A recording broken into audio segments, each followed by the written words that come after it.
Welcome back to Jersey Matters. When you think of high school and college sports, you probably don't think of sailing, but New Jersey has some pretty good high school and college teams. Here to talk about that is John Garth from the Shrewsberry Sailing and Yacht Club. Sir, thank you so much for being here. My pleasure. You don't think of sailing as a high school sport. You don't think of sailing as a college sport, and yet it is vibrant across the country. It is.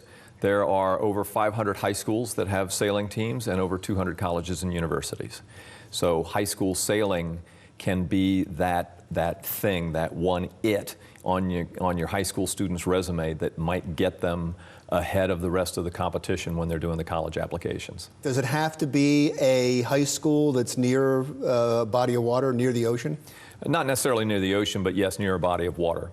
There's frequently cooperation between colleges that have sailing programs that will own fleets of boats and the high schools. The colleges will let the high schools use the college boats for sailing and for regattas. So let's talk specifically about New Jersey. Okay. How strong is sailing in New Jersey? New Jersey sailing is extremely strong. New Jersey high school sailing right now probably has 24 sailors sailing competitively at the college level. Now, we talked a little bit about your story. You started sailing at 8. You were in Tampa Bay. You got to go to the Olympics in Los Angeles, which I would imagine is the pinnacle. That's the goal. Certainly. Certainly. I'll clarify, I was at the Olympics as a coach. I know. That's okay. You were there. Yes, I was there. So, and at 8 years old, I would imagine that many of the kids that take it up as a sport in school don't get to sail since they were 8. Probably the first time they sail is in high school.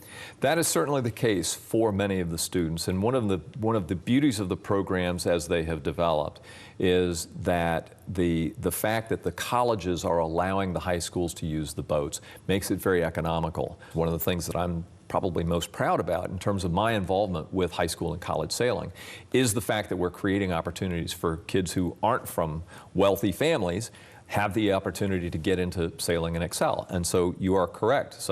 I'd say a sizable proportion of the sailors sailing in high school did not sail beforehand. And next weekend, from when this airs, the next weekend is the high school nationals?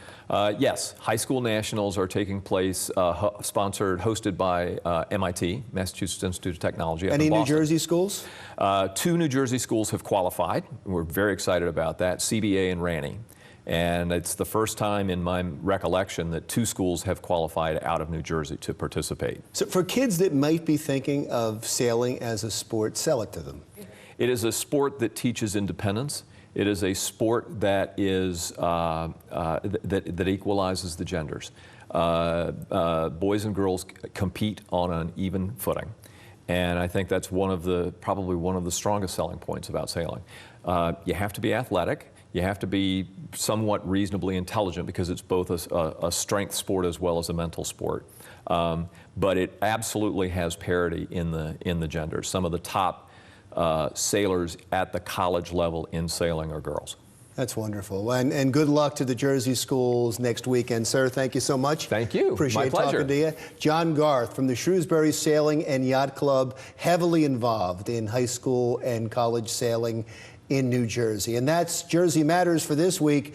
Go to Facebook or YouTube to replay segments from this show or from previous shows, and leave your comments about what you've seen on today's show on our Facebook page, or you can reach me at Twitter at Jersey Matters or at Larry Menti. We may read your thoughts on a future show. I'm Larry Menti. We will see you again next week.